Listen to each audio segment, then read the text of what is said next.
मे महिना उजाडण्यापूर्वी राज्यभरामध्ये उन्हाच्या झळा बसायला सुरुवात झालेली आहे। शिवाय यंदा पाऊस देखील कमी असेल अशा बातम्या देखील आपल्यापर्यंत पोहोचतात। आणि याचवरती आज युरोपमधून आणखी एक मोठी बातमी आली आहे। या बातमीमुळे सगळ्यांची चिंता आणखी वाढली आहे। ही बातमी नेमकी काय आहे आणि आपल्या सगळ्यांना नेमकी काय काळजी घ्यावी लागणार आहे बघूया।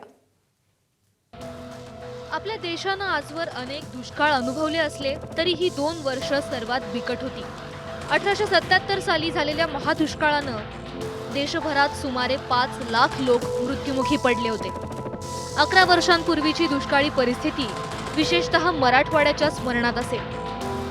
2016च्या एप्रिलमध्ये लातूरला ट्रेनमधून पाणी पाठवावं लागल्याचं आपण पाहिलंय। या 2 दुष्काळांपेक्षा 2026 ची स्थिती अधिक भयंकर असेल असं तुम्हाला सांगितलं तर European Centre for Medium Range Weather Forecast या संस्थेने वर्तवलेल्या अंदाजात ही भीती व्यक्त झाली आहे। यंदाचा एल निनो इफेक्ट 1877 आणि 2015 पेक्षाही अधिक ताकदवान असेल अशी शक्यता या संस्थेने वर्तवली आहे। एल निनो ही प्रशांत महासागरातील पाण्याच्या तापमानाशी निगडीत वातावरणीय स्थिती आहे। विषुववृत्ताच्या भागात मध्य आणि पश्चिम प्रशांत महासागरात पाण्याच्या तापमानात असामान्य वाढ होते।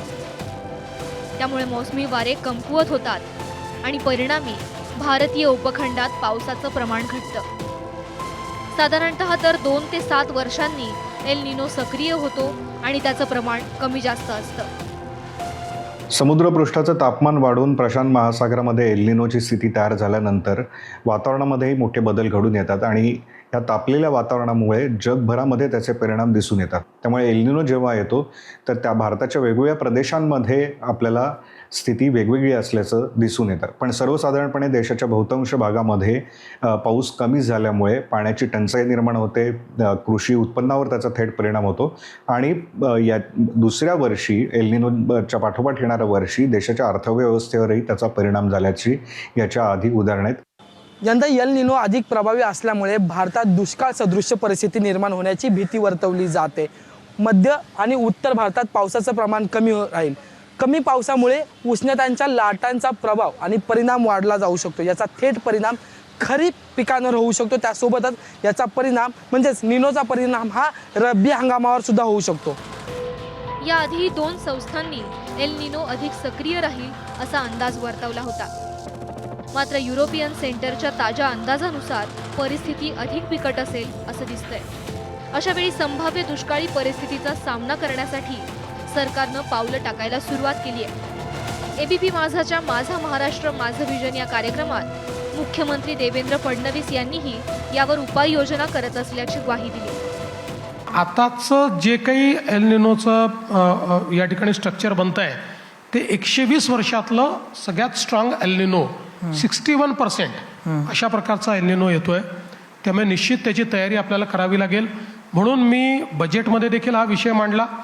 त्याच्याकरता आम्ही एक प्लॅन देखील तयार केलेला आहे। विशेषतः धरणातलं पाणी पुरलं पाहिजे त्याकरता प्लॅन तयार केला आहे। आपले जे विहिरी आहेत या विहिरींना रिचार्ज शाफ्ट कसे तयार करता येतील, मोठ्या प्रमाणात चाऱ्याची लागवड कशी करता येईल, अशा अनेक गोष्टीचं प्लॅनिंग हे आपण एल निनोच्या माध्यमातून या ठिकाणी केलंय। इराण युद्धामुळे आधीच खतांच्या पुरवठ्यावर परिणाम होण्याची भीती व्यक्त होतीये। त्यात आता सुपर एल निनो सक्रिय झाला तर देशाच्या अर्थव्यवस्थेचा कणा असलेला खरीप हंगाम धोक्यात येण्याची भीती आहे। आपण आतापासूनच पाणी जपून वापरलं तर येणाऱ्या परिस्थितीचा सामना करण्यासाठी अधिक तयार असू। ब्युरो रिपोर्ट, एबीपी माझा।